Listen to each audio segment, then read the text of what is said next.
warahmatullahi wabarakatuh. Waalaikumsalam warahmatullahi wabarakatuh.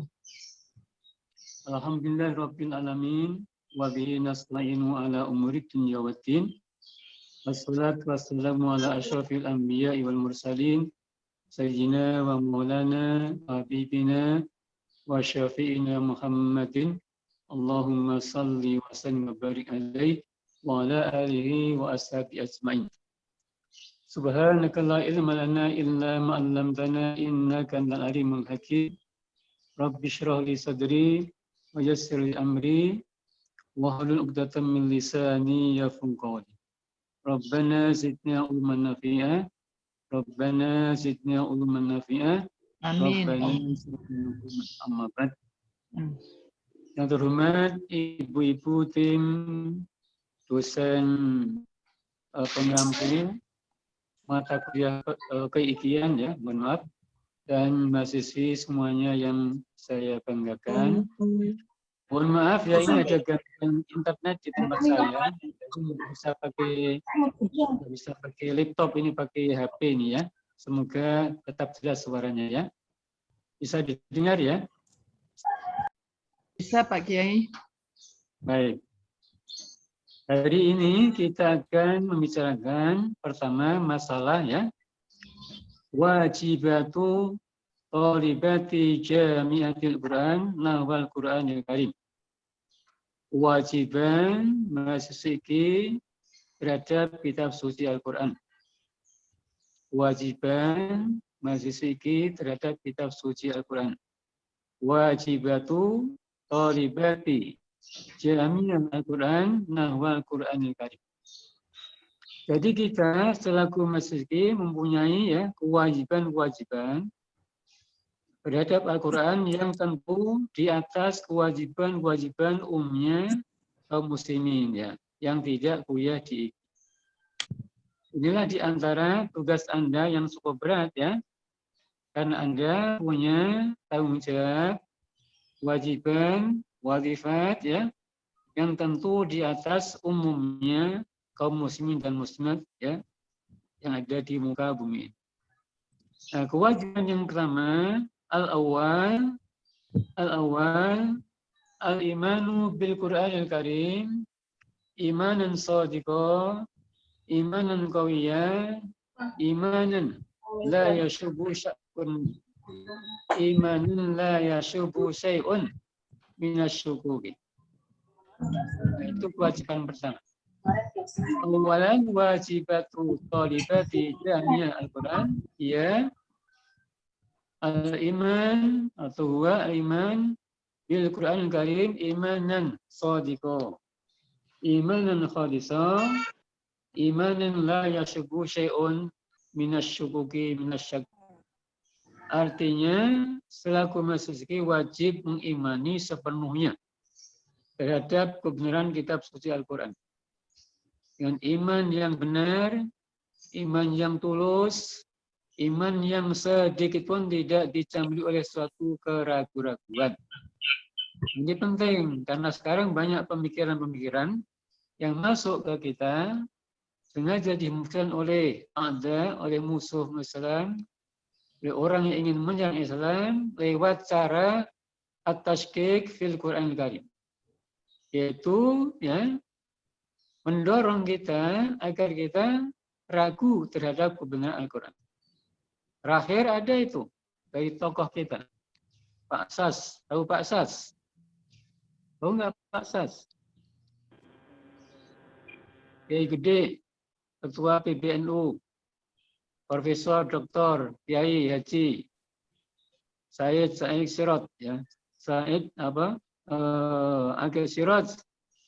Barusan ini belum lama nih berpendapat bahwa di Al-Quran tidak ada dalil, tidak ada satupun ayat tentang wujudullah. Tentu itu keblinger ya.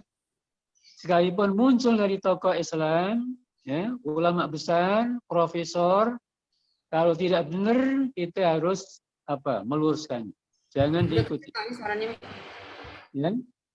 Jadi belum lama muncul pandangan beliau yang mengatakan gimana?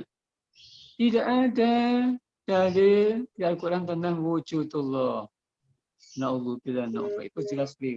Nah, ini di antara ya pemikiran dan paham yang dimusnahkan kepada kita, baik dari dalam kita sendiri atau dari luar, ya, agar kita ragu terhadap kebenaran Al-Quran. Ya, na'udzubillah itu. Ya. Al-Quran itu ya dari awal Bismillahirrahmanirrahim sudah menunjukkan adanya wujudullah. Bismillahirrahmanirrahim. Di situ ada Allah, Ar-Rahman, Ar-Rahim. Ayat yang pertama ditulis di mushaf Al-Quran, ya, di pangkal Al-Fatihah, itu sudah menunjukkan wujudullah, adanya Allah. Sampai an-nasana per ayat, ya, itu ya dulu ala wujudillahi ta'ala. Menunjukkan atas apa? Adanya Allah Subhanahu wa ta'ala. Bahkan adanya Al-Quran itu menunjukkan adanya Allah. Kenapa?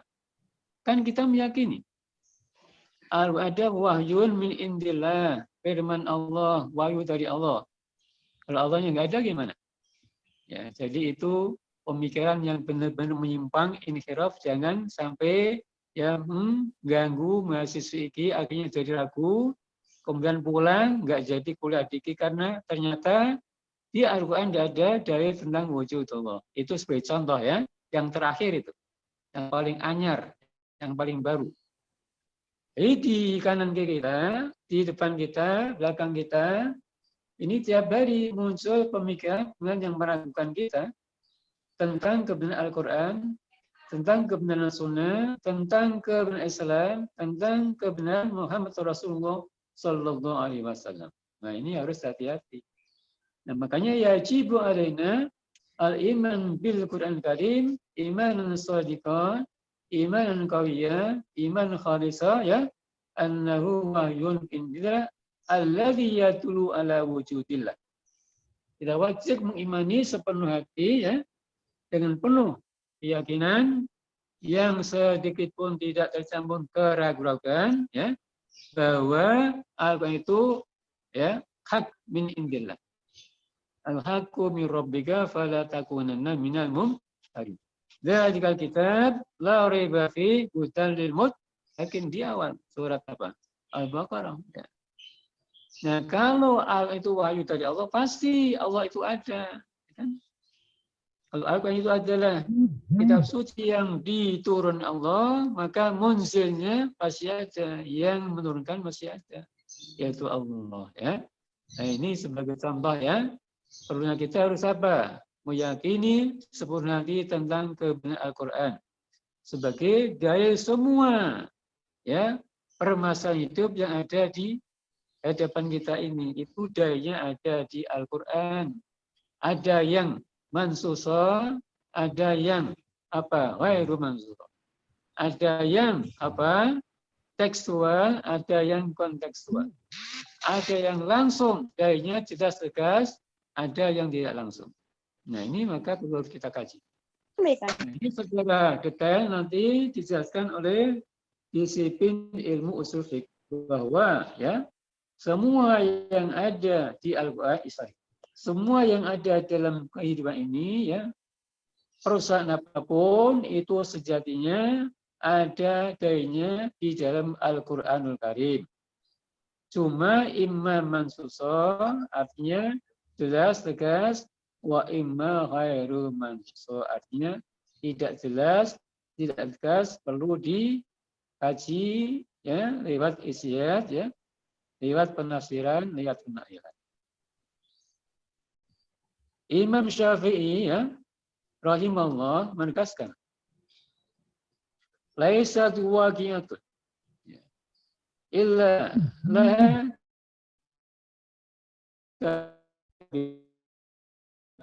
imam kita, imam kita ya tokoh dan pendiri mazhab Syafi'i mengatakan semua perusahaan hidup itu ya ada ayatnya di Al-Quran, ada dalilnya di Al-Quran. Cuma tadi ada yang jelas tegas, ada yang tidak jelas, tidak tegas. Tapi ada yang apa namanya, yang mansuso, ada yang ghair mansuso. Ada yang mubasyarah, ada yang ghairu mubasyarah. Nah, ini penting ya. Nah, itu kewajiban kita. Pertama ya tentang terhadap Al-Qur'an Karim. Kewajiban kita ya terhadap apa? Al-Qur'anul Karim. Tentu ini didukung oleh sekian banyak dari Al-Qur'an, sekian banyak dari sunnah, dan sekian banyak argumentasi dari akli, dari rasul, dari akal yang kita miliki ini. Tidak mungkin Allah nggak ada kalau ada Al-Quran, ya kan? Tidak mungkin Allah tidak ada kalau ada langit bumi seisinya. Tidak mungkin Allah nggak ada kalau kita ini ada, ya kan? Ya, keadaan kita, ya, adanya langit, adanya bumi, rembulan, ya, planet-planet semuanya, ya kan? Tumbuhan, ya, pepohonan, ya, bintang, apalagi hewan dengan segala macam jenisnya itu ya dulu ala wujudillah.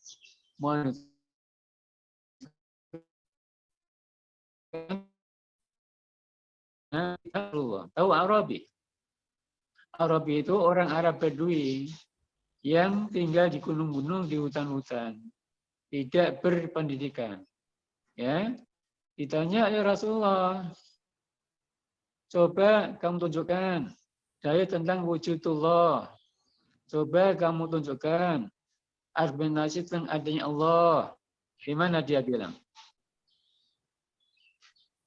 Saya biasa mengembala unta, kata Arabi. Saya biasa mengembala kambing, kata Arabi.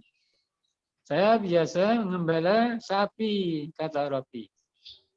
Kalau di padang pasir ada kotoran sapi, pasti di sana ada sapi.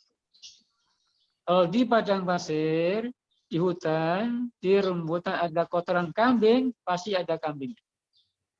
Kalau di padang pasir, ya ada apa? Ada onta, maka pasti di sana ada ontanya. Oh, itu argumentasi yang luar biasa dari Arabi, orang Badui. Ya. Itu apa? Argumentasi orang awam, ya, yang benar. Yang nggak mungkin tidak ada kotoran sapi, nggak ada sapi. Nggak mungkin. Artinya, nggak mungkin ada Allah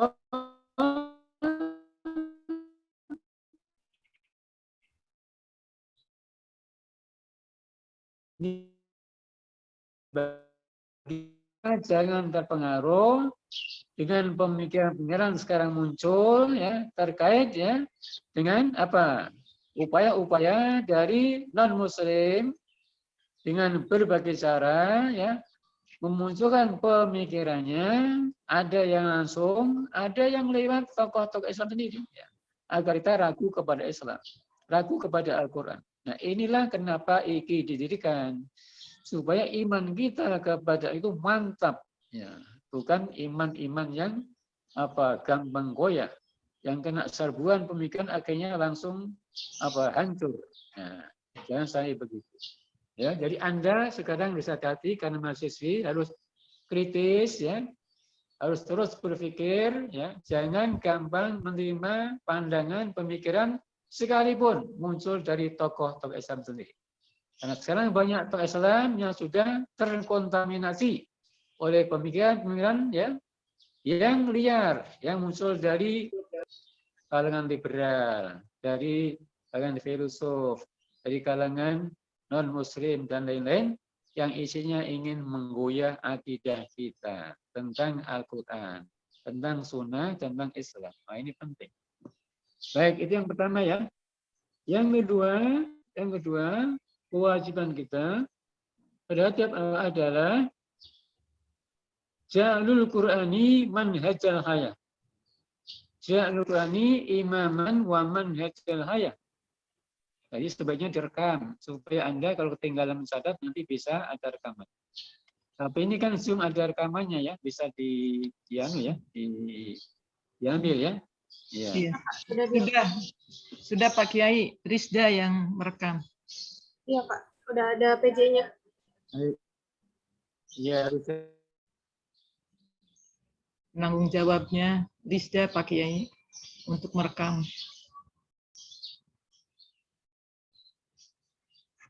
Oh, Tidak kedengaran Pak Kiai suaranya, maaf.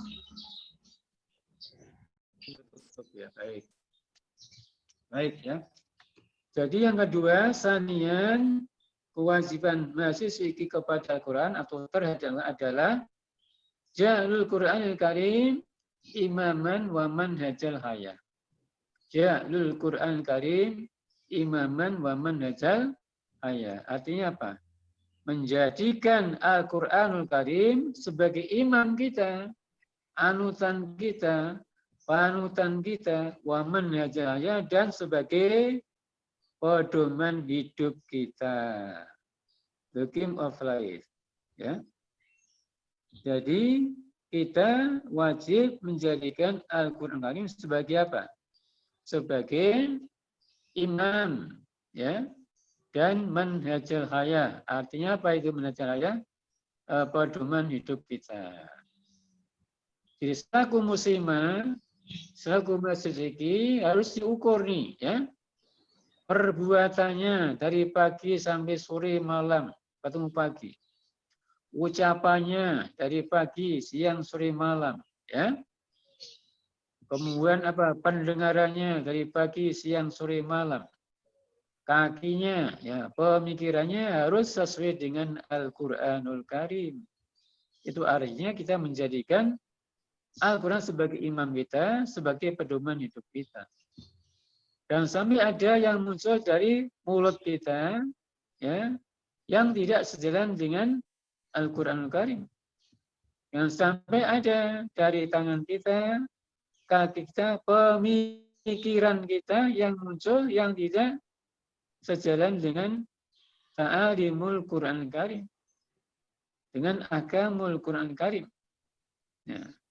Ini apa namanya, harus selalu kita adakan evaluasi tiap hari. Ya. Apakah hari ini misalnya dari pagi, siang, sore, malam kita sudah berkarya, beramal, berbuat yang sejalan dengan Al-Quran ataukah belum?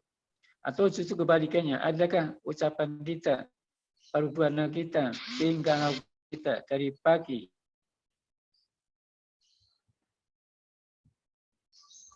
siang sampai malam ini, ya, kita evaluasi diri, muhasabah, kan? Itu mau dapat juga. Ya, dengan pikiran, ya, dia bagi yang salah, yang jalan apa yang kita kerjakan itu munasibun, muwafiqun, bil Qur'anil Karim. Muwafiqun bil Qur'anil Karim. Begitu, ya. Ini kewajiban kita sebagai apa? Mahasiswa. Tentu di atas kewajiban mereka yang ada di IKI. Ya? Kalau orang awam yang ada di luar, atau mungkin mahasiswa lain ya, yang tidak di IKI, mungkin bisa.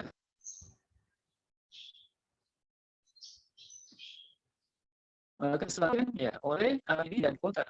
Ya, tapi kalau kita ditentu, ya, tentu maaf, jangan sampai itu terjadi. Ya. Kenapa? Kita kan ada di tengah-tengah, ya, di tengah-tengah awal kasandol di moko, ya, tempat. Pak Kiai, punten, putus suaranya. Kata Al-Quran yang diharapkan menjadi ulama-ulama Al-Quran yang hafizul, ya kan? Nah, dengan demikian, ya, kita punya beban yang berat, tugas yang berat, kewajiban yang berat yang kita pikul, ya. Tapi ini agung dan mulia, ya, tentu di atas umumnya manusia banyak. Nah, ini tentu nanti kalau kita istiqomah, ya, derajat di dunia tentu dibedakan. Artinya derajat mahasiswa, ya, dan orang yang ada di luar sekarang di dunia ini, jadi tidak pasti akan dibedakan, kan? Karena ada kelebihan yang dioleh mahasiswa. Nah, itu namanya tadi Ja'alul Qur'ani imaman wa manhajul hayah. Oke, yang kedua. Yang ketiga adalah ifadul Qur'an Karim. Ifadul Qur'an Karim min al-dhiyat wa min al-afkar al-munharifah. Ifadul Qur'an Karim min al-dhiyat, min al-dhalal wa min al-afkar al-munharifah. Artinya ada kewajiban bagi masjid untuk menjaga, memelihara Al-Quran Karim ya dari pemikiran yang berat. Kayak tadi itu. Pemikiran yang munsharifah, yang melenceng, yang tidak benar, yang keliru. Dari upaya-upaya ya orang luar yang ingin merusak Al-Quran, yang ingin membuat Al-Quran supaya tidak original lagi, diganggu dengan berbagai cara. Sekarang banyak upaya-upaya yang diberikan. Misalnya Al-Quran dikacaukan, dipalsukan, dikurangi ayatnya, ya, temannya diubah, letaknya diubah, urutannya diubah, kan? Itu dari teksnya, kan? Dari isinya. Sekarang muncul tadi pemikiran yang tidak benar, ya kan? Yang berkaitan dengan Al-Quran. Nah, kewajiban nasi harus menjaganya, memeliharanya. Dan sampai ya itu terjadi, membentenginya ya, agar tidak terjadi ya hal semacam ini. Karena apabila kita biarkan tidak menjaga melihara, ya, pemikiran itu lama-lama kan dianggap benar oleh orang banyak, sehingga dia akan merusak ya, kebenaran kitab surat Al-Quran atau ajaran Al-Quran. Jadi tentu ini kan, dengan demikian ya, kewajiban kita cukup berat. Nah, menjaga seperti apa nanti berikutnya? Kewajiban menjaga itu ada muncul kewajiban lain. Ya, nanti berikutnya? Nah, ini harus kita lakukan. Lewat apa menjaganya? Bisa lewat tulisan, bisa lewat ceramah, bisa lewat buku, dan lain-lain. Bisa mengcounter, kan? Pemikiran yang sesat, ya, yang disesatkan dan lain-lain. Nah, ini perlu kita lakukan. Nah, dengan demikian, sendiri harus pandai menulis, ya. Harus pandai ceramah, ya. Harus pandai diskusi, pandai berdebat, ya. Pandai adu argumentasi, ya, dan lain-lain. Dan mereka menjaga Al-Quran Karim, kemurniannya, keasliannya, kan? Ya. Jadi yang dijaga bukan teksnya dan isi kandungannya, ajarannya. Karena saya bilang kan, sekarang tiap hari, tiap berseberangan pemikiran yang menyimpang, ya kan? Yang akan mengganggu umat Islam. Nah, kalau kita nggak punya ilmu, nggak bisa kita didapatkan mereka. Nah, ini perlunya ada iki, di mana iki didalami ilmu Al-Quran. Dikaji ilmu-ilmu yang terkait dengan upaya menjaga Al-Quran. Nah, ini kewajiban. Berikutnya kewajiban adalah itu sebenarnya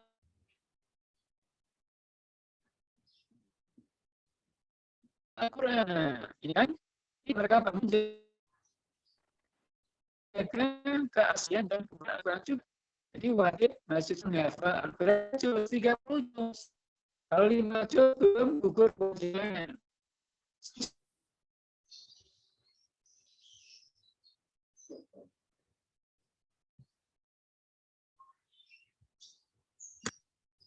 Pak Kiai, suara hilang.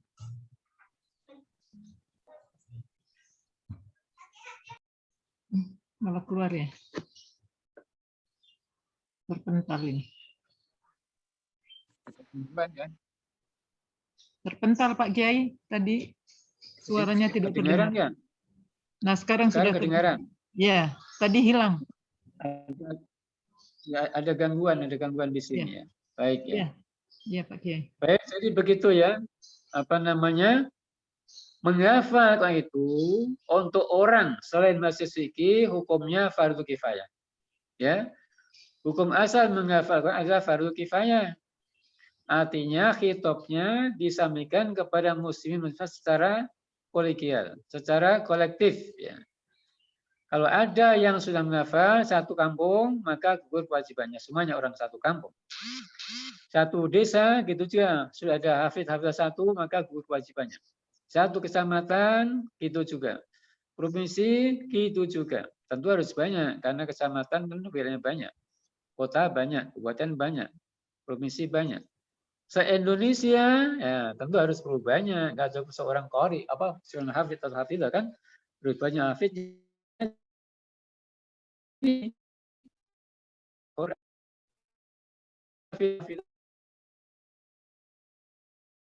apa? Penjaga Al-Qur'an Karim dari aspek tadi keasliannya dan kemurniannya. Jadi sekali lagi, hukum menghafal Al-Qur'an untuk orang luar selain iki ini hukumnya fardhu kifayah. Tapi untuk iki hukumnya fardhu ain.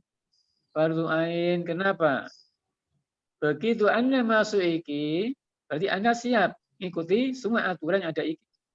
Yang diantara aturan adalah mewajibkan mahasiswa menghafal Al-Quran 30 juz. Ya. Jadi iki pertama dibuka itu ya. Itu kewajiban maksudnya bukan 5 juz, 10, 15, 20, tapi berapa? 30 juz. Kenapa? Yang namanya hafidz itu ada 30 juz. Karena tidak ada Al-Quran yang kurang dari 30. Al-Quran ada 30 juz. Berarti yang kurang dari itu namanya belum hafidz. Namanya hafidz yang kurang. Hafidz yang nakis, ya kan? Nah, dengan demikian bagi Anda yang sekarang programnya ngambil 5, ngambil 10, ngambil 15, ya, ngambil berapa? 20, ya, pokoknya kurang dari 30, tolong, ya, diubah programnya menjadi 30 juz. Insya Allah Anda akan ditolong Allah. Pasti hafal 30 juz. Kenapa? Walaqad yassarnal Qur'an lidzikri fahal mim muddakir. Itu ayat diulang-ulang sampai 4 kali di surat Al-Qamar oleh Allah. Para ulama menafsirkan bahwa ayat ini menunjukkan kepada kita bahwa Allah akan memudahkan kita yang punya keinginan kuat untuk menghafal Al-Qur'anul Karim. Walaqad yassarnal Qur'an lidzikri fahal mim muddakir. Itu ya Mbah Kiai Arwani Kudus ya, yang terkenal tokoh Qurra, ya kan? Imam Qurra, Imam Qiraat, ya. Yang punya karya khusus tentang ilmu Qiraat. Ya. Itu gimana? Menyatakan bahwa ayat tadi yang diulang-ulang sampai 4 kali di surat Al-Qamar itu sebagai dalil bukti bahwa Allah akan memudahkan siapa saja yang punya niat kuat, minat kuat, kesungguhan untuk menghafal Al-Quran. Pasti hafal. Berarti kalau kita susah menghafal, tandanya kita belum sungguh-sungguh. Ya, ada mahasiswi 5 juz saja nggak kelar-kelar, tandanya tidak punya kesungguhan. Tandanya nawaitunya nggak bulat, masih ragu, ya kan? Kalau bulat, kuat, ya, insya Allah 30 juz itu 2 tahun paling lama selesai. Karena di pesantren Jawa, rata-rata orang menghafal Al-Quran kalau spesifik khusus ya, itu 1 tahun selesai. Ya, di pesantren Al-Quran di Jawa, Jawa Timur, Jawa Tengah, Jawa Barat ya, itu rata-rata setahun selesai menghafal Al-Quran. Kalau 2 tahun sudah mantap, rotok itu kan. Ya. Nah, kita 5 tahun di IKI masih 5 juz. Nah, ini tandanya gimana? Kita nggak punya kesungguhan. Tidak punya nawaitu yang bulat. Tekad yang bulat. Ya kan? Walladzina jahadu fina lanahdiyannahum subulana. Kalau bulat tekadnya, niatnya, pasti bisa hafal. Karena Allah sudah menjamin walaqad yassarnal Qur'an lidzikri fahal mim muddakir. 4 kali diulang-ulang di surah Al-Qamar. Nah, ini jangan ragu Anda. Nah, tolong ya, yang masih programnya 5 juz, segera diubah 30 juz.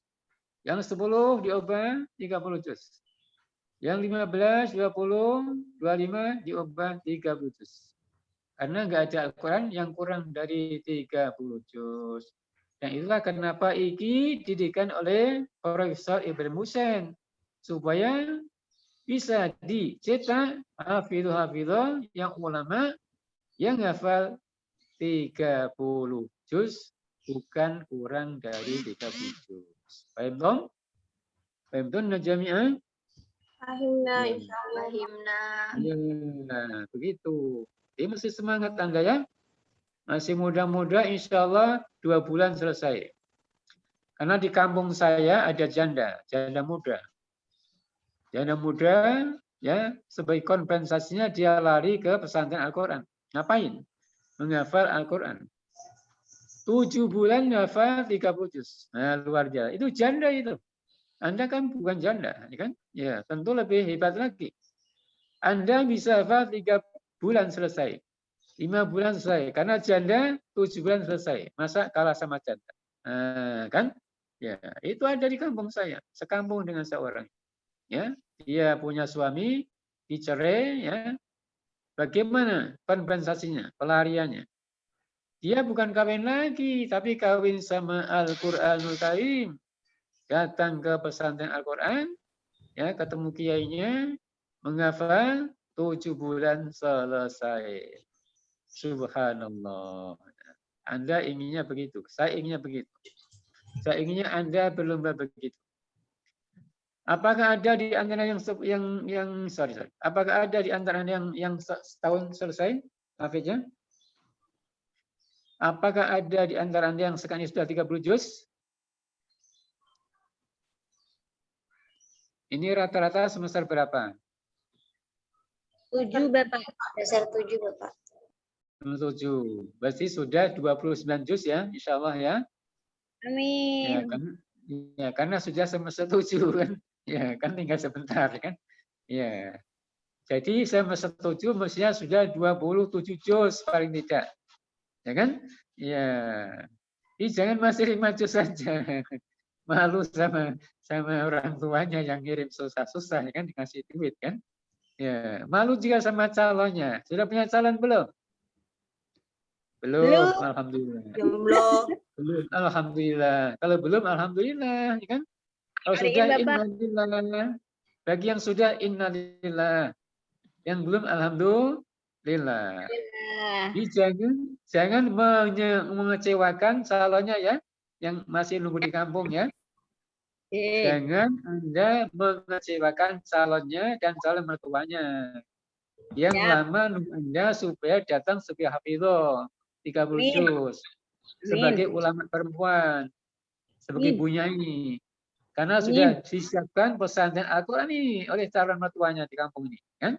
Ya, jangan sampai mengecewakan nanti. Ya. Baik, makanya harus 30 juz programnya. Baik ya. Itu tadi nomor berapa itu kewajiban? Nomor berapa kewajiban? 3 Pak. Baru 3.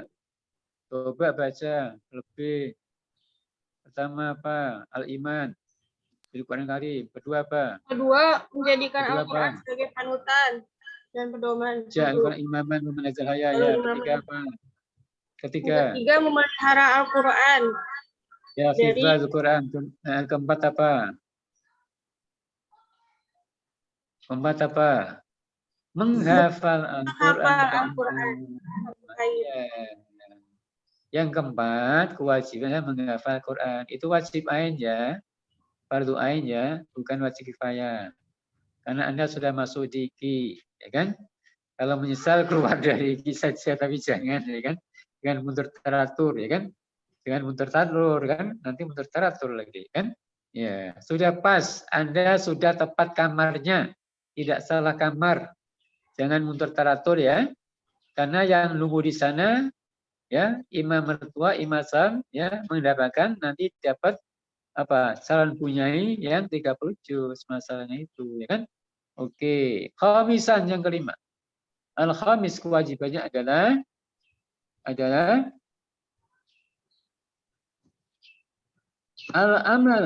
al-amal bita'alimil Qur'an. Al-amal bita'alimil Qur'an, mengamalkan isi kandungan Al-Qur'an secara istiqomah konsisten.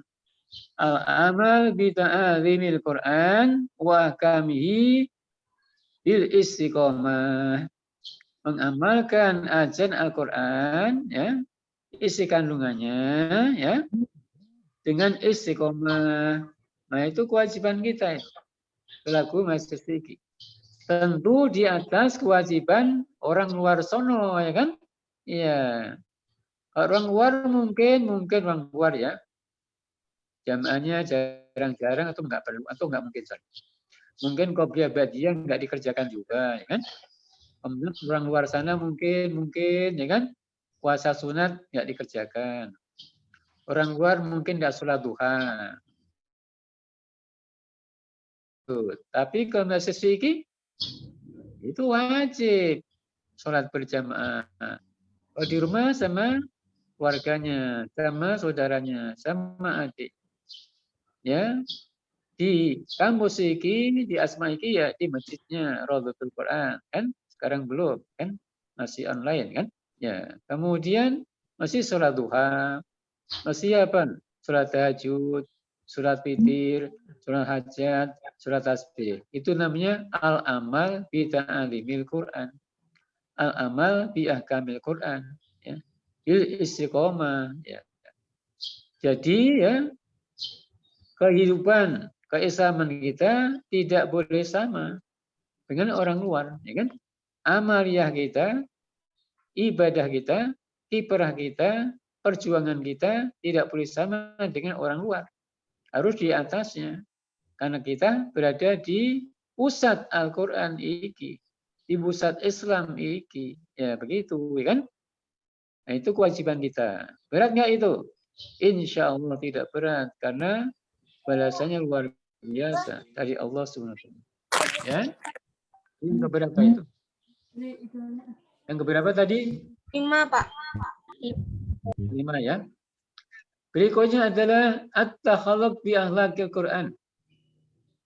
Sadisan yang keenam atau asadis, yajibu alaina at-takhalluq bi akhlaqil Quran. Wajib bagi mahasiswa iki berakhlak Al-Quran. Berakhlak yang indah seperti akhlak Al-Quran.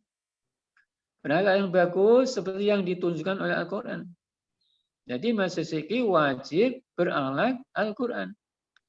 Artinya akhlaknya harus indah, harus bagus, harus agung, harus mulia seperti yang ditunjukkan oleh Al-Quranul Karim.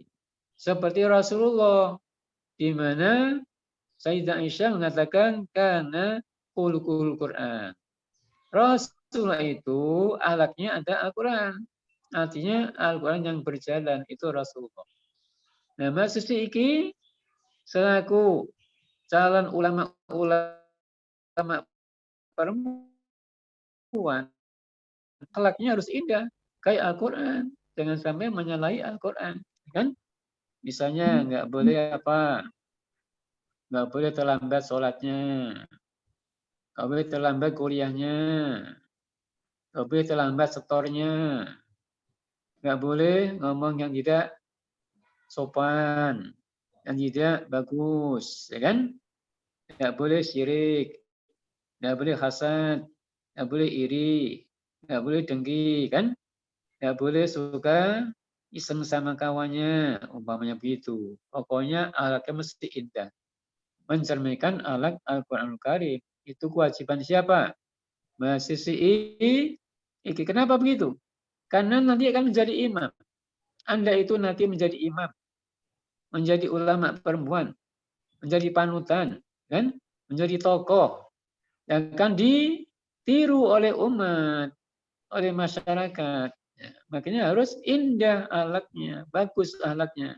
Persis seperti yang dicontohkan oleh Rasulullah, oleh para sahabat, ya yang ada apa di dalam Al-Quranul Karim, gitu ya. Sudah. Berikutnya kewajibannya adalah ikramul Quran. Ikramul Quran apa itu? Memuliakan Al-Quran, menghormati Al-Quran, mengagungkan Al-Quranul Karim, ya. Jadi Anda wajib mengagungkan Al-Quran, memuliakan Al-Quran, menghormati Al-Quran. Gimana caranya? Banyak caranya. Ya, dihafal, dengan baik, dibaca dengan bagus, secara istiqomah, ditadaburi isi kandungannya, ya, itu termasuk apa? Ikramul Quran. Mau ngaji, wudu dulu, pakaiannya rapi, pakai mukena, pakai jilbab, menghadap kiblat, itu namanya ikramul Quran. Ya, Al-Qur'annya ditaruh di tempat khusus, lemari khusus, bukan taruh sembarangan. Itu namanya ikramul Quran. Al-Quran tidak dicampur dengan buku-buku biasa, apalagi ditindih buku biasa. Ya, kalau ditaruh di bawah buku biasa, di bawahnya itu namanya menghina Al-Quran. Namanya ihanatul Quran, bukan memuliakan Al-Quran. Al-Quran, ya, kalau kita taruh di almari buku harus paling atas sendiri. Jangan justru paling bawah atau di tengah-tengah. Itu namanya menghormati Al-Quran. Anda mesti wudu ketika akan apa? Pegang, akan baca, akan tahfidz, akan takbir. Wudu dulu. Pakaiannya masih rapi, harum, seperti ketika akan menghadap calon mertua. Begitu. Ini ya kalau ke mall dandannya 1 jam, 2 jam. Oh ngaji nggak dandan. Nah itu keliru, ya kan? Kebanyakan pernah begitu, nggak merhatikan itu kan? Ke mall, kondangan, dandannya berjam-jam. Make apanya berjam-jam, benar nggak? Tapi mau ngaji, mau sholat, asal-asalan. Itu keliru, itu salah. Itu namanya tidak ikramul Quran, tidak ikramul Islam. Ya. Ngaji, menghafal, menghadap kiblat, itu yang bagus. Kalau posisinya bisa mungkin dilakukan. Tapi kalau nggak bisa ya apa boleh buat kan? Ya, jangan membelakangi kiblat, jangan ke utara, jangan ke selatan, tapi menghadap ke barat, ke kiblat. Itu termasuk ikramul Quran. Jangan sampai Al-Quran hanya untuk hiasan. Jangan sampai Al-Quran hanya untuk mahar, perkawinan. Mulai dari terima sebagai mahar, taruh di almari, sampai mau mati tetap di situ, nggak pernah dibuka. Itu namanya menjadikan Al-Quran sebagai mahar. Na'udzubillah, na'udzubillah. Jangan begitu. Ya. Dibaca. Jadi mahar itu langsung dibuka, langsung dibaca, langsung dihafal, sehingga hafal 30 juz. Sehingga maharnya manfaat, ada gunanya. Jangan mahar diterima langsung masuk almari. Mau mati pun masih di situ, nggak pernah dibuka-buka. Kan? Nah, ini yang banyak terjadi di kalangan Islam, soal itu kan Anda mesti ngasih pencerahan. Dan sampai terjadi semacam itu. Jadi kalau Anda menikah, jangan mau dikasih mahar mushaf ya. Ini saya kasih apa namanya pandangan. Kalau Anda nanti menikah, jangan mau dikasih mahar apa mushaf Al-Quran. Tapi maharnya apa? Hafalan Al-Quran 30 juz. Nah itu baru mantap, ya kan? Ya, jangan mau kasih mahar alat sholat. Jangan kasih mahar suruh sholat sunat 200 rakaat di hadapan calon mertuanya. Nah, itu maharnya begitu nanti kan? Ya, jadi maharnya dalam bentuk apa? Rohania, spiritual. Menghafal Al-Quran 30 juz, disimak, itu maharnya. Atau sholat ya 200 rakaat tengah malam, nah itu maharnya. Jangan alat sholat, jangan mushaf. Itu sudah nggak beres lagi itu. Nanti taruh di lemari nggak pernah dibaca lagi. Ya, itu namanya tidak menghormati Al-Quran, tidak memuliakan Al-Quran. Ya, dan ini kewajiban Anda ini. Nah, ini perlu disampaikan sama umat Islam nanti kan. Kewajiban ini bukan saja untuk Anda, tapi juga untuk umat Islam. Tapi untuk Anda kan lebih ditekankan karena Anda punya kewajiban ya dengan status mahasiswi kita tadi kan. Ya, baik. Berapa itu? Udah berapa? 7. 7, Bapak. 7. Ya. 7 ya. Saminan yang 8. Jadi ilmu ini Anda pahami dengan baik, hayati dengan baik, dan mengaji. ngajar mereka, ngaji sama mereka. Ngajarin mereka, ngajarin apa? Ngasih ceramah mereka. Sampaikan itu, kan? Karena banyak tidak dilakukan oleh kaum muslimin. Ya.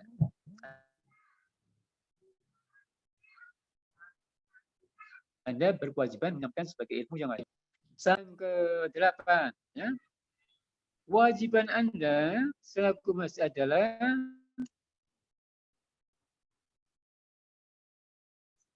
mengkaji dan mendalami, ya, ilmu dan isi kandungan. Kaji dan mendalami, ya, ilmu Al-Quran dan isi kandungan Al-Quranul Karim. Nah, itu kewajiban Anda.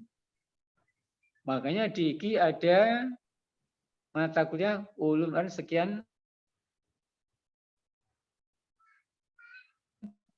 SKS, banyak kan SKS-nya. Tapi nggak cukup itu, belum cukup itu. Masih kurang itu.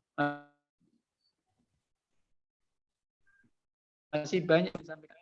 Ya.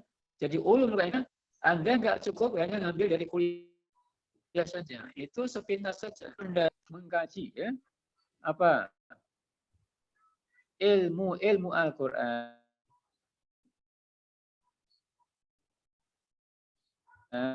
ya, artinya semua ilmu yang terkait dengan bagaimana kita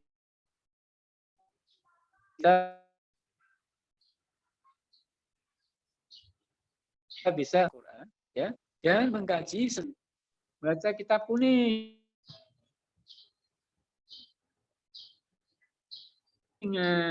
Asli harus apa? Kalau nggak tahu nahwu sorof, ya susah, nggak bisa sorofiyah, lughawiyah, susah, nggak baca kitab kuning. Kalau nggak bisa baca kitab kuning, ilmunya ya udah, nggak mungkin mantap. Ya. Karena ilmu itu ada di kitab kuning pakai bahasa Arab semua. Kitab hadis pakai bahasa Arab semua. Syarah hadis pakai bahasa semua. Fikih, usul fikih, ilmu kalam, semua. Tasawuf, akhlak, itu semua pakai bahasa Arab. Berarti kita harus menguasai bahasa Arab dalam arti luas. Bukan bahasa Arab untuk ngomong, ya. Bahasa Arab untuk memahami kitab, membaca kitab, mendalami kitab. Nah, itu wajib buat Anda dikuasai. Kenapa? Karena malayatim wajib lebih fahuwa wajib. Malayatim wajib lebih fahuwa wajib. Ya kan? Ya, mungkin Anda bisa baca kitab tafsir, hadis, syarahnya, fikih, dan lain-lain. Kalau Anda tidak menguasai ilmu nahwu, ilmu sorof, ilmu bahasa, makanya Anda wajib, ya, Anda wajib belajar bahasa Arab dalam arti luas, qawaidnya, mufradatnya, kan? Kemudian apa lagi?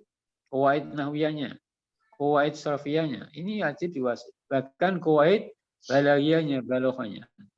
Ini harus dikuasai. Dengan ilmu alat itu, Anda nanti bisa baca kitab kuning yang banyak itu, ya, yang banyak itu. Nah, dengan demikian Anda punya kewajiban itu untuk bisa seperti itu.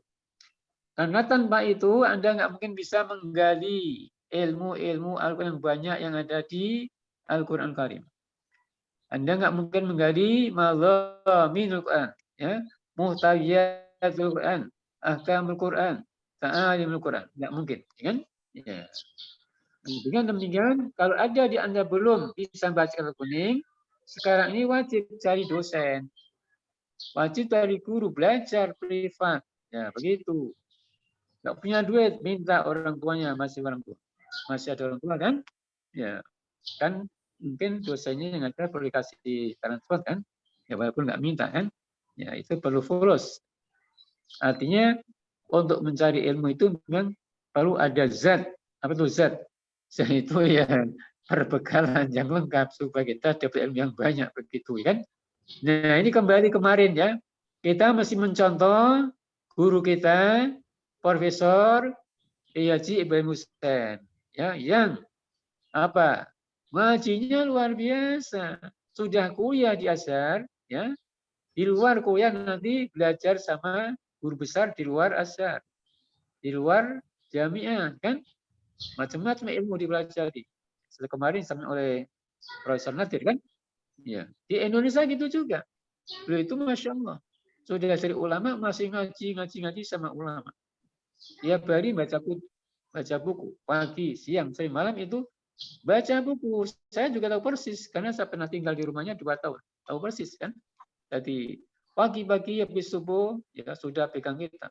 Duha pegang kitab. Mau kantor pegang kitab. Di mobil pegang kitab, ya kan? Di kantor iki pegang kitab. Di MUI pegang kitab. Bahkan di toko ya pegang kitab. Ya. Di puncak waktu santai-santai pegang kitab. Pokoknya di mana pegang kitab. Nah, itu harus kita contoh. Jadi nilai-nilai yang hebat dari beliau harus kita contoh. Itu gunanya kita belajar apa? Keikian. Supaya memahami juga bagaimana ya sifat-sifat hebat beliau dapat kita contoh supaya Anda nanti jadi ulama yang hebat kayak beliau begitu, kan? Iya. Baik, ini dosennya udah capek ngomong terus, jadi begini. Kita kasih waktu 5 menit, bagi kesempatan Anda bikin pertanyaan, nanti sampaikan kepada saya. Saya akan istirahat sebentar ya. Oke? Saya kasih Baik. waktu 5 menit untuk bikin pertanyaan ya. Nanti sampaikan sambil saya. Iya. Biar tidak bosan, biar dosennya tidak bosan. Mulanya sudah capek ngomong terus ya. Siap, Kiai.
Anak-anak udah ada yang mau ditanyakan? Silakan tulis di chat.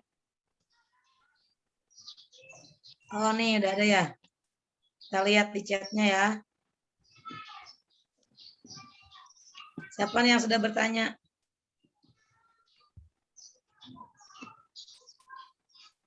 Mana chatnya?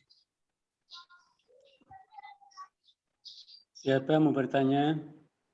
Ibu dosen juga boleh bertanya ya. Ini udah ada pertanyaan nih Pak Kiai. Ya silakan. Coba Gimana dibaca dulu ya. pertanyaannya? Ini dari Fatmah Mutiah. Fatmah, yang mana anaknya Fatmah? Izin Bunda nggak nyalain Assalamualaikum. kamera, takut Oke, gangguan Pak. sinyal. Oh, jadi nggak bisa on kamera karena gangguan sinyal. Assalamualaikum, Kiai, Bapak Kiai ya. Saya Fatmah Mutiah dari kelas IAT 7B, izin bertanya.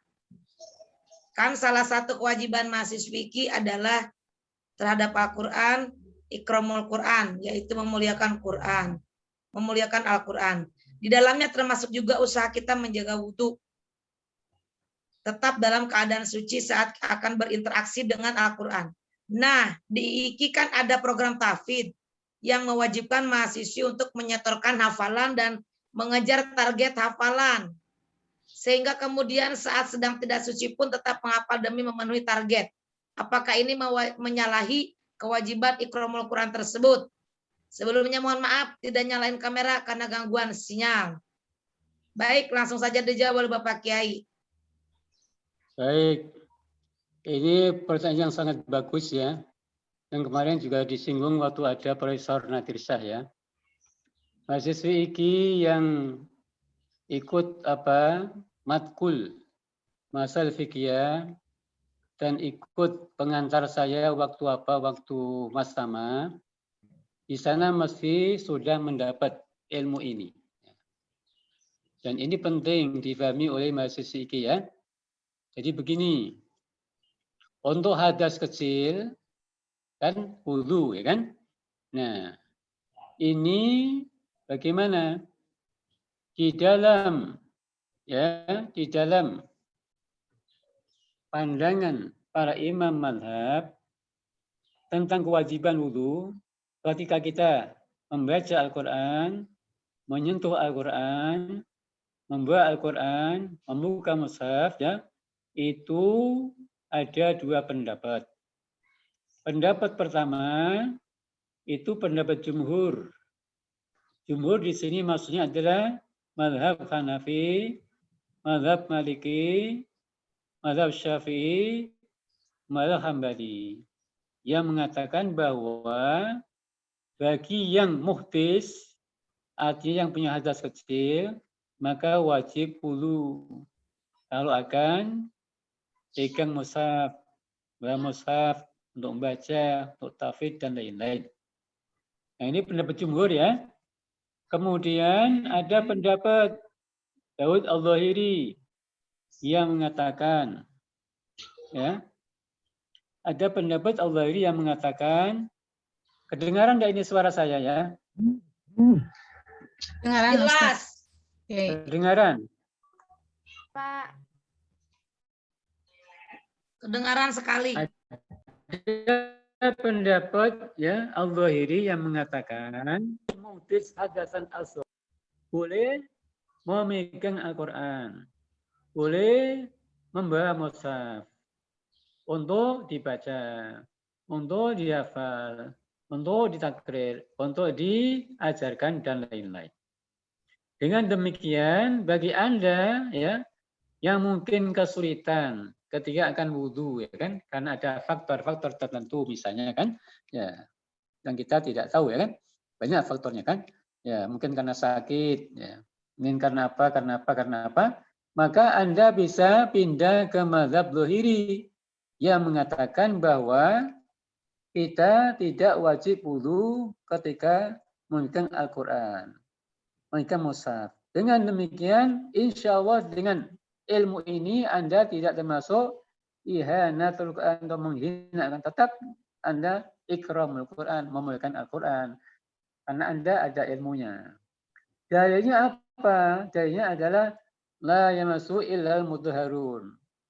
Ayat ini dipakai oleh jumhur dan dipakai oleh Dawud Al-Zahiri, tapi penafsirannya berbeda.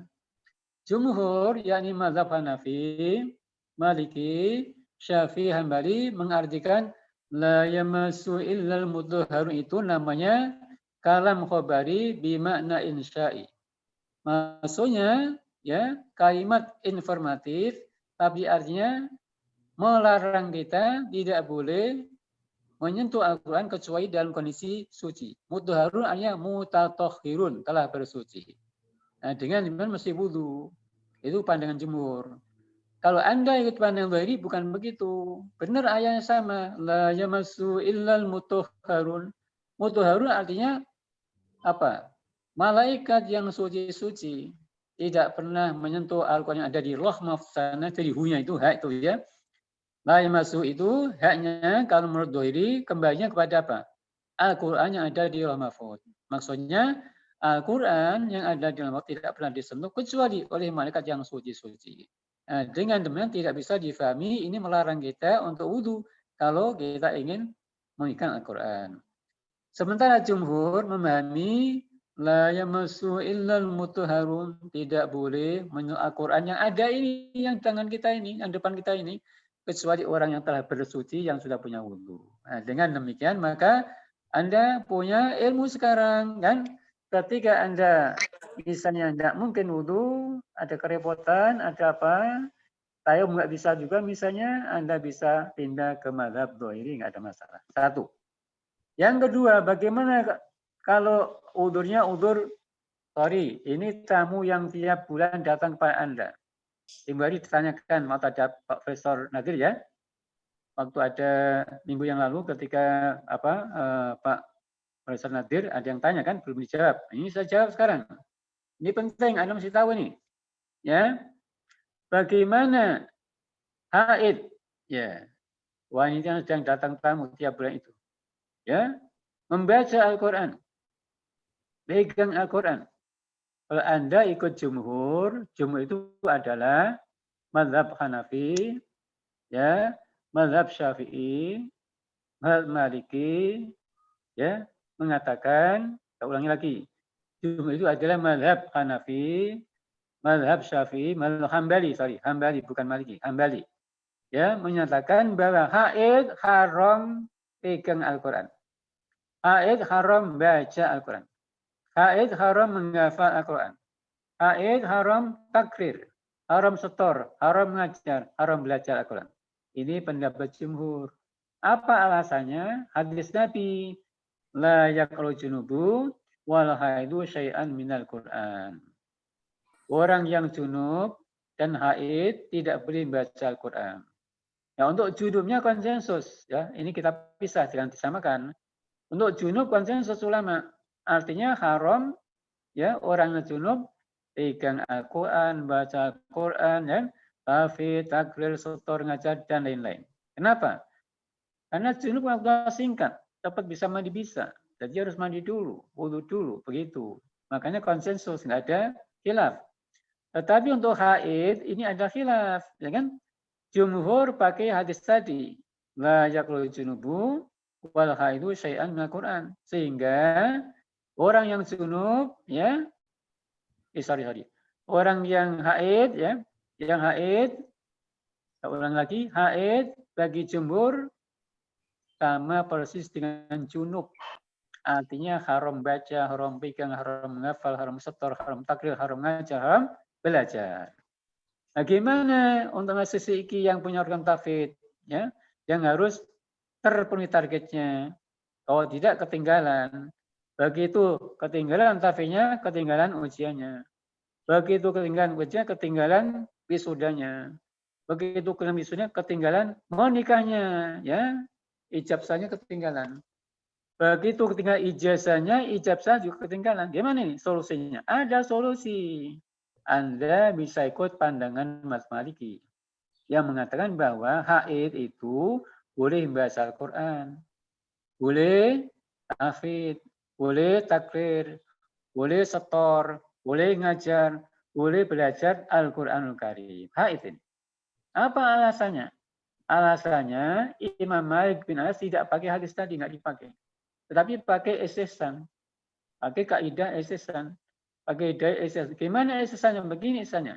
Ini Anda mesti tahu. Kalau muslimah yang haid diharamkan membaca Al-Quran, alangkah ruginya menjadi muslimah. Kenapa rugi? Karena sekian waktunya kosong dari kegiatan ibadah. Apa buktinya? Sholat haram, nggak bisa. Puasa sunat haram, nggak bisa. Iktikaf haram, nggak bisa. Mutawaf haram, nggak bisa. Bahkan dekat suami nanti dalam arti khusus haram juga nggak bisa. Berarti ketika haid perempuan sangat rugi karena kosong sama sekali, ya, dari aktivitas ibadah. Ibadah dalam bentuk hablum minallah kosong, dalam bentuk hablum minanas dengan suaminya juga kosong. Rugi nggak? Rugi. Ya, supaya tidak terlalu rugi, maka alangkah baiknya kalau perempuan yang sedang haid boleh membaca Al-Quran, boleh tahfidz, boleh takrir, boleh ngajar, boleh belajar, dan lain sebagainya. Itu pandangan mazhab Maliki. Jadi Anda bisa pakai mazhab Maliki ketika datang tamu yang tidak diundang itu. Kenapa? Supaya program tahfidz Anda tidak terganggu, ya, sehingga Anda tetap lancar tahfidznya, nanti pas target terpenuhi, bisa wisuda, bisa cepat dapat ijazah dan ijazah gitu. Paham Tom? Paham Tun Najamiah? Paham Tun Najamiah? Jelas ya? Jelas? Jelas nggak? Jelas, Pak Yai. Jadi Anda nggak usah ragu lagi sekarang, udah dapat ilmu, ya kan? Ya Anda bisa pakai mazhab Maliki ketika datang tamu tidak diundang. Anda bisa pakai mazhab Daud al-Zuhri ketika Anda sedang punya hadas kecil tapi mungkin ada halangan tidak bisa wudu karena saking dinginnya atau airnya mati kan misalnya, bisa saja kan? Ya, atau misalnya lagi malas ya kan, dan lain-lain, atau karena sakit dan lain-lain. Baik. Nah, berikutnya siapa mau bertanya? Ini dari Yate. Wiwit Nurfiana Afifah. Kelas 7 IAT dibacakan aja ya. Ya. Bismillahirrahmanirrahim. Ini pertanyaan Nabi sama tentang ikramul Quran. Bagaimana jika sedang membaca Quran tapi tidak menutup aurat, tidak memakai jilbab, hukumnya bagaimana? Dan ketika sedang menyimak hafalan teman lewat virtual berupa telepon maupun tidak menggunakan jilbab secara sempurna, hukumnya bagaimana? Terima kasih. Tadi juga ada Yuniarti yang raise hand. Silakan dijawab dulu yang satu-satu yang ada di chat. Monggo. Tidak pakai jilbab saat mengaji atau menyimak. Iya. Jadi ketika kita membaca Al-Quran, mengaji, menyimak itu ya, mesti nutup auratnya full. Seperti ketika akan ya muamalah biasa, kuliah begini kan, ya syukur bisa seperti kayak sholat, ya kan? Yang dibuka hanya muka dan kedua tapak tangannya, bagus, ya kan? Jangan sampai Anda baca Al-Quran ngaji tapi nggak pakai jilbab. Nah, itu salah.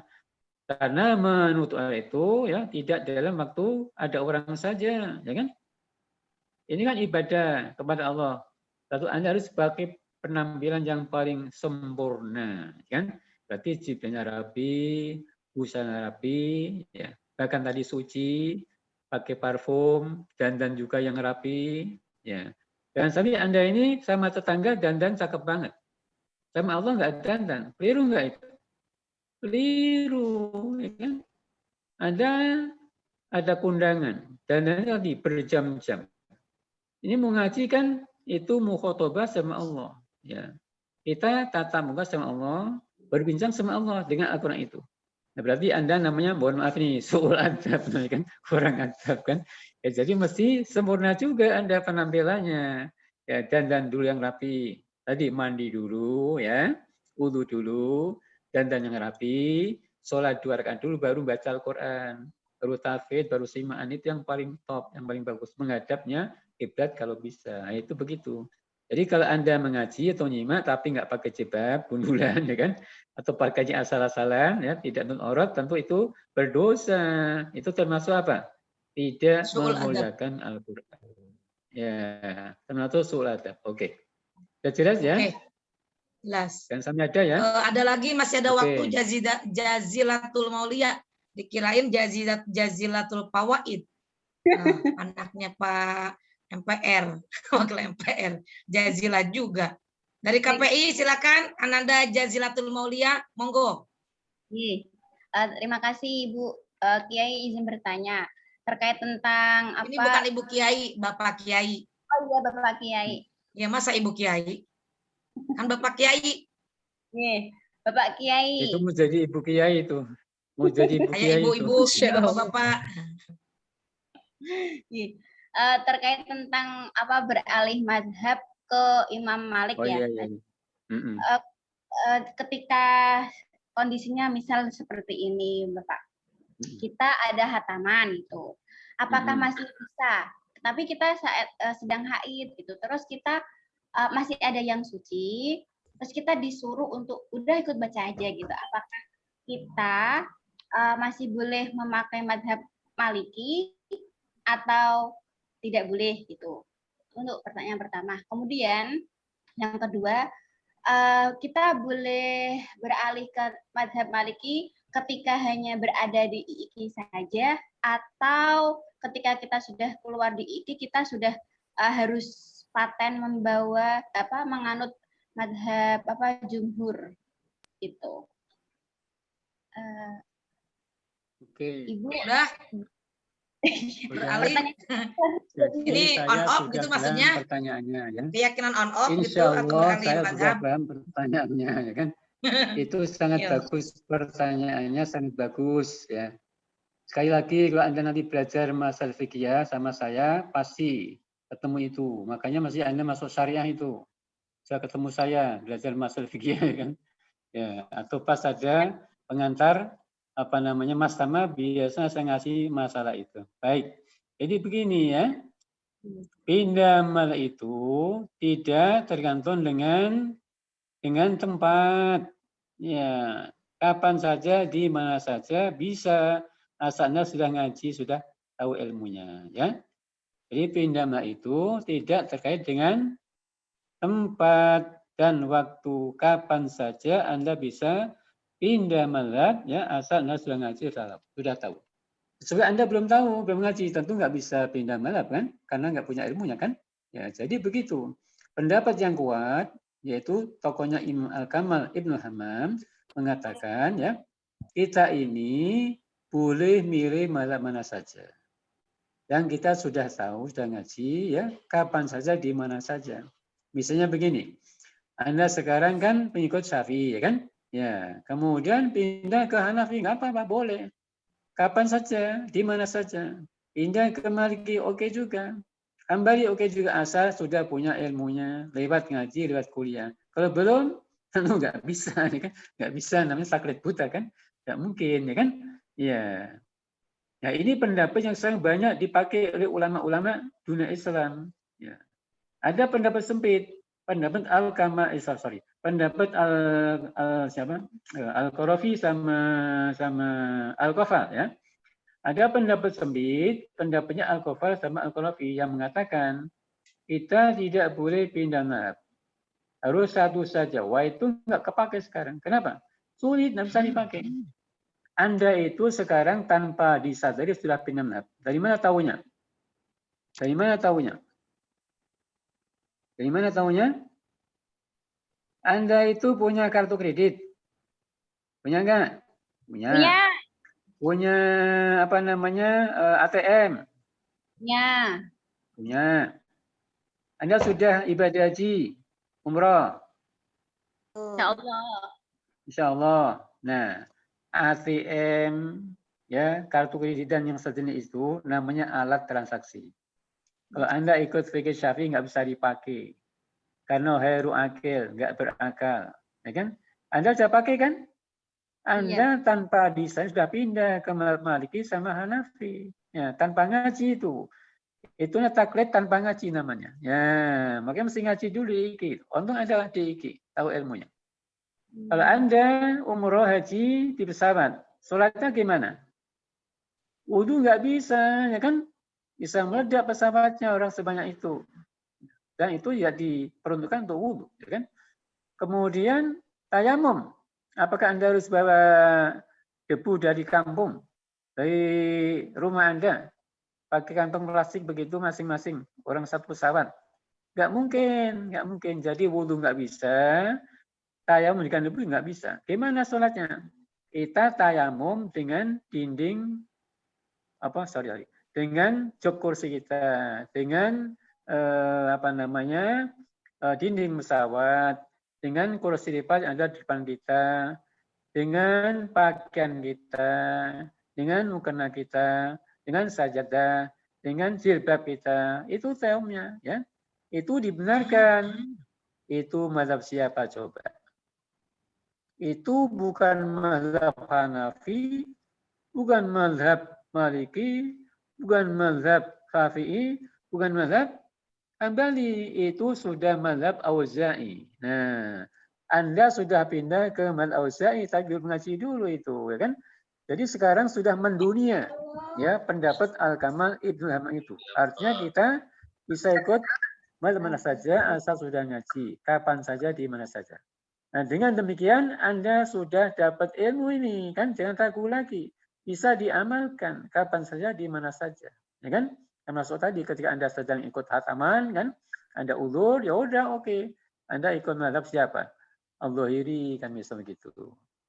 Paham tuan jami'ah? Fahimna. Mana dalilnya sekarang? Ini yang sudah belajar masa fikih ini. Ingat nggak dalilnya? Siapa namanya ini? Namanya siapa Anda ini? Jazil. Siapa namanya? Saya pernah belajar. Nah, coba ini pintar ini. Ini anak pintar ini. Dia belajar masa dia sama saya ini. Masih ingat ya? Nah, coba mana dalilnya? Saya ingin tanya ini. Mana dalilnya kenapa Auza'i berpandangan begitu? Tadi kan Auza'i berpendapat boleh tayamum dengan jilbab, dengan kasur, dengan spray, dengan bantal, kan? Dengan dinding, kan? Dengan macam-macam. Yang penting suci, kan? Yang penting suci. Mana dalilnya? Fatayammamu sa'idan thayyiban. Fatayammamu sa'idan thayyiban. Yalah kamu tayamum dengan so'id yang bagus. Apa arti?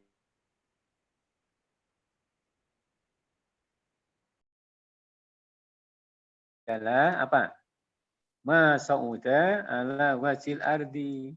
Apa saja yang ada di muka asal suci. Bisa dipakai untuk tayamum, tidak harus debu.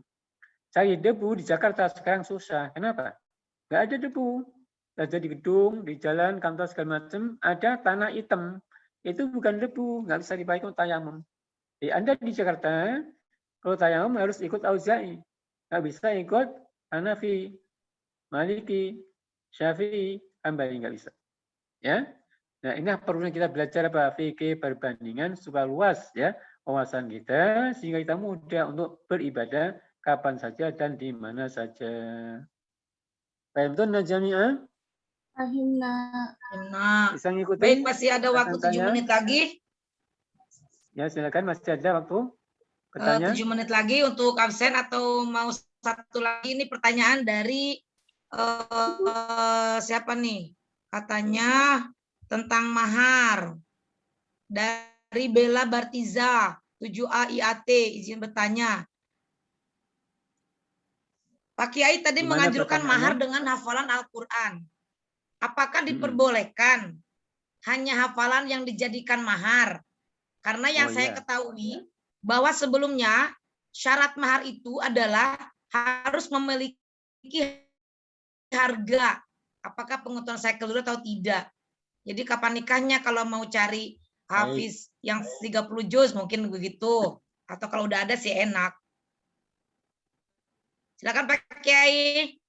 Pertanyaannya bisa Jadi, dipahami. Oke. Jadi hafalan itu bisa menjadi mahar, ya kan? Hafalan itu bisa menjadi mahar.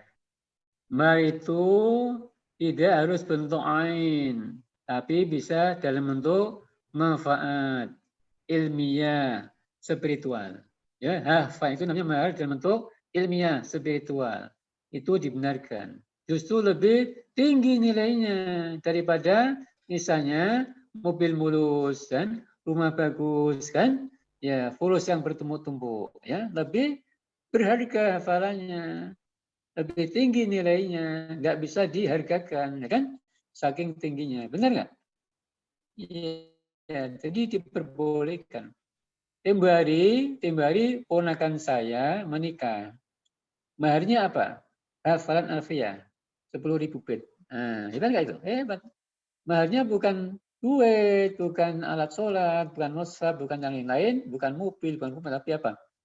Menghafal alfiyah ya 1000 bait. Lalu kawinkan sama anaknya oleh kiainya itu. Luar biasa. Nah, kalau di IKI Itu cara ijab kabulnya gimana Pak Kiai? Kenapa? Cara ijab kabulnya bagaimana? Cara ijab kabulnya? Kan kalau maharnya cincin 2 gram, ada tuh cincinnya. Terus disematkan cincinnya. Uang 10.000 ada uangnya misalkan. Lah kalau hafalan alfiyah 10.000 bait, bagaimana itu? Cara mengetahui itu orang hafal atau tidaknya? Dari kapan cara bacanya? Jadi begini, sebelum dikawinkan, dia hafalan dulu alfiyah 1000 bait, disimak orang rame-rame. Habis itu baru dikawinkan oleh Pak Naib. Dia bilang, saya kawinkan Anda ya dengan anak saya, ini walinya kan, dengan mahar hafalan alfiyah yang tadi sudah dibacakan. Itu cara mengucapkannya.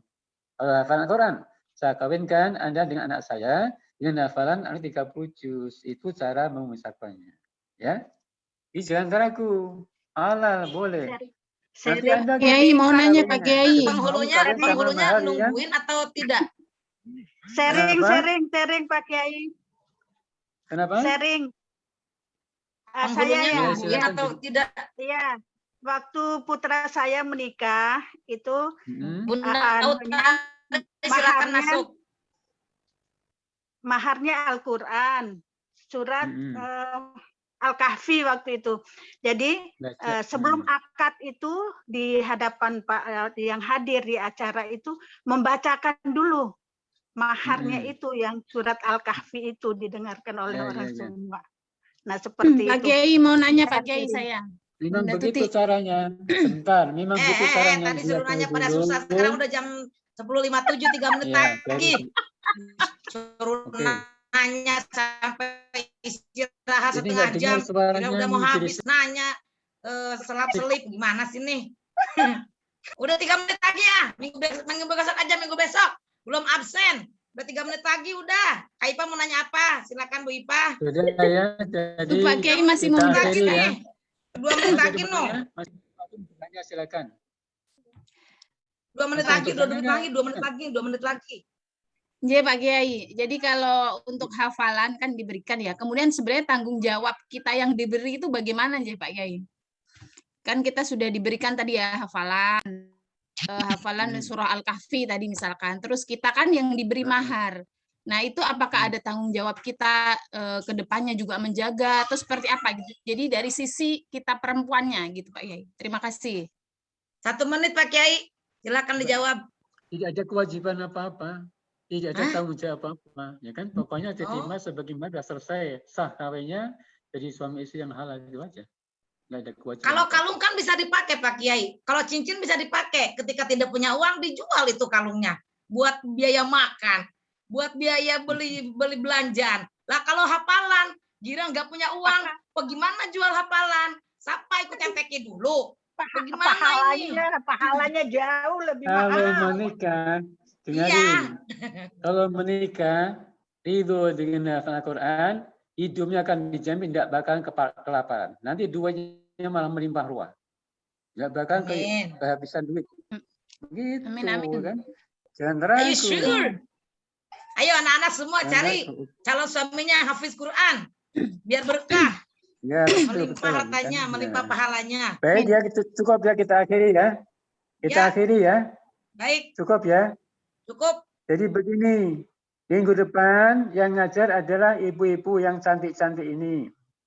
Bukan saya lagi ya. Beneran? Belum sama 1 semester ini sama Pak Kiai saja. Iya. Minggu depan yang ngajar cepat. ada ibu-ibu yang cantik-cantik ini. Supaya mengajar semangat gitu. Saya kan bapak sudah tua. Apa karena yang ganteng cuma 1 orang ini? Ya? Apa yang ganteng cuma 1 orang nih?